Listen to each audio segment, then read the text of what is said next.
Another classic between the Flyers and the Rangers, and the Flyers fall 3-2 in the shootout. Hello, ladies and gentlemen. My name is Patrick Lynn, and welcome back to the Orange and Black Attack. And yes, as again, the Flyers fall again in the shootout to the New York Rangers 3-2. Very good game between both teams in this game. Not a lot to get to, but I do have some rants or not, things I want to kind of cover that I'm kind of upset about that came out of this game. The officiating in this game was horrible on both sides. There were so many clutch and grab penalties that should have been called that wasn't called. The main big problem was Simmons getting kicked out of the game. Wayne Simmons getting a match penalty, which I do not agree on. I agree that he should have gotten a penalty, but he shouldn't have been kicked out of the game. He was cross-checked in the damn head. What do you want? Scrums like that happen all the time, and guys are throwing punches all the time. But since he gets cross-checked in the head, what do you want him to do? Do you want him to just sit there and just take the cross-check? So yeah, he threw a punch, but you don't throw him out of the game for it. That's ridiculous. I hope the NHL looks at this and says, no, there won't be a suspension, and it was a stupid call on the referees. The referees in this game were horrible. They were horrible in this game. And I'm not saying they could have called stuff on the Flyers too that the Flyers got away with a lot of crap as well. The officiating in this game was ridiculous. Now that I got that out of the way, Flyers strike first in the second period on the power play, no less. He's the ghost with the most, baby. He has a wrist, Shane Gothersphere with a wrist shot from the point. They originally gave it to Ryan White, but after further review, it did not touch Ryan White's stick. And the Flyers score first, and they're up 1-0 going in the second period. Rangers tie it on a Chris Kreider goal. I did not see the goal. I was kind of using the restroom at the time that it happened, so the game is tied 1-1. Rangers tie it in the third period with Chris Kreider. Like you expect, all four games so far this year that the Flyers and the Rangers have played have been very good games. Three of the four have gone to shootouts, and the only one that hasn't gone to shootout was again it was played in New York between the two teams, which is the next time that they play will be in New York. It's a couple Saturdays from now. I think it's an afternoon game. They love putting the Flyers and the Rangers on in the afternoon. They always seem like to do that. But nope. Flyers. Flyers. They get the lead back. Shane Gothersphere finds Ryan White, and this time it is Ryan White. Gothersphere with a nice little pass over to Ryan White, and he wristed it past Henrik Lundqvist. And the Flyers are up 2-1 with about 12 minutes left in the third period, and you're thinking, boy, here we go again. That the problem with this team is it's been all this year is they cannot hold the lead, and again it happened. It was evident again. Keith Yandle ties the game with 12.7 seconds left. Hakstol, you need to fix this. There is no reason you guys should be passive with less than a minute left and the other team's goaltender pulled. It's not a fucking power play. Be aggressive. Okay? You have an empty net to get an extra goal, and you're sitting there, and everybody's just too damn passive, not letting the Rangers get off shots. And what happens? You're letting guys get in front of the net, and Keith Yandle lets a shot go, and it finds its way through. Enough. All right? I've had enough of this. All right? Fix it. I understand you don't have Simmons, but stop playing so passive with less than a minute left in the damn third period when you're up 1-0, when you're up one goal. I'm tired of blowing leads with less than a minute left and less than 10 seconds left in a damn game. Fix it.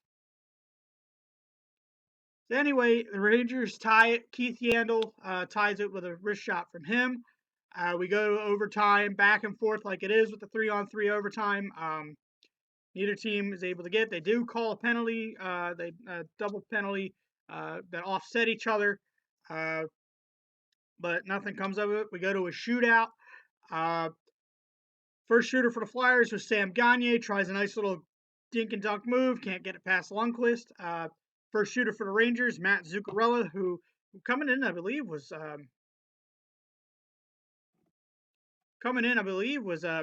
42% or 46% in the shootouts, which is a pretty good number.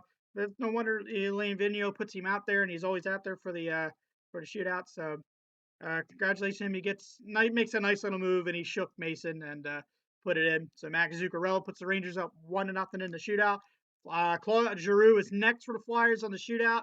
Tries the same kind of move that Sam Gagner made, but Ken Henry Lundqvist, you know, he,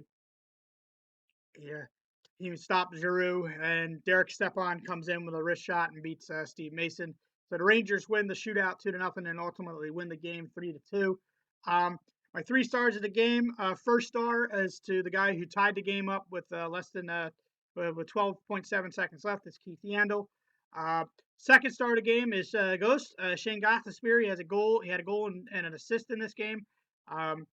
Goes to with 2 points. And my third star of the game is Ryan White, who filled in for Wayne Simmons on the power play. Ryan White stepped up in this game. He threw some big checks. Ryan White, stepped up and got a goal in this game. So the Flyers he put the Flyers up 2-1, but unfortunately they're unable to uh, hold on to the lead. Like I said, you got to fix this, Hackstall, please. It's a glaring problem.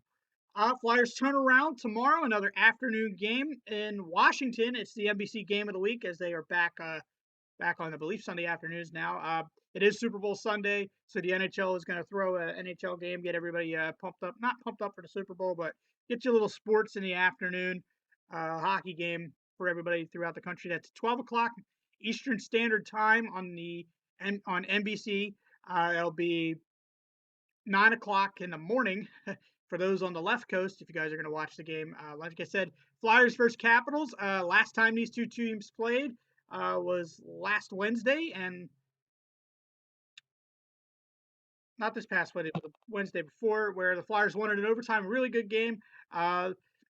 Both games the teams have played this year. The Capitals beat the Flyers 5-2 in the Flyers barn, and the Flyers came out with the overtime win in the Caps barn. The Flyers have tied the Canucks with the most teams with the most games in overtime with 16. Flyers record's pretty good in overtime if they when they go, but the record in the shootout is horrible. I think they're like 2-6 this year. But the Flyers are 23. I believe 23, 18, and 5. They've got or something like that. They've got less games in hand. I mean, they do pick up a point, which is the key coming out of this game. But like I've said in the past with the other episodes that I've had with the show, I don't think they're a playoff team. If they make it, fine. I think they'll be out in the first round. They're not ready. They need to have uh, more solid defense work. They need more help for Giroux and Voracek and Simmons with the scoring. I mean, Braden Shen stepped up, which is fine, and you get Matt Reed here or there will get a goal, or other than that, but they need more help scoring. So hopefully with Konechny coming up, hopefully next year they'll get that. But like I said, it's building towards the future. The Flyers they're on their way. They're on their way. Like I said, hopefully in the next 2 to 3 years they'll be Stanley Cup contenders. But right now they're playing solid. They're not that far from out of the playoffs. They've got some tests coming up this week. They've got Caps tomorrow, and then they've got the Anaheim Mighty Ducks on Tuesday. That'll be at 7 o'clock, and I believe it's on Comcast Sportsnet. So they've got some home games coming up. The next 4 weeks, they've got Saturday games, and 3 out of the next 4, well, including this today, 3 out of the next 4 are afternoon games. The only one is where they're coming off a back-to-back with Montreal and Toronto. They had the Montreal, and then they play Toronto, and those are at 7 o'clock starts. But the next 3 out of the next 4, or 2 out of the next 3 Saturday games are afternoon games. One being against the Devils next Saturday, and on the 27th of February they play the Coyotes at 1 in the afternoon. So a lot of afternoon games the Flyers have been stuck with. Being since there's also basketball season and the Sixers play at night, it's easier to transition from. I guess it's easier to transition from ice hockey to basketball, so that's why they do it. Like I said, once again the Flyers fall 3-2 in a shootout. Got to turn around playing against the Capitals tomorrow. Since Neuwirth is hurt, I believe Anthony Stolzar, who has come up he was an all-star in the AHL this year. Anthony Stolzar should get the start tomorrow since Mason played today. I don't see Hackstall going back to back with Mason, but you never know. But expect Anthony Stolzar to get his first start this year. uh, to fill in for the interim Michael Neuwirth. Hopefully, Michael Neuwirth will get back sometime soon.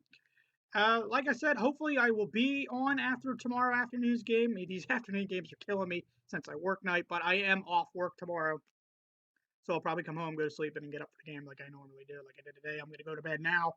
I've got work tonight. But like I always end this episode, the Flyers fall again, 3-2 to the Rangers. Hard fought game. At least they got a point. You heard my rant on the problems that they have. But other than that, good night and good hockey.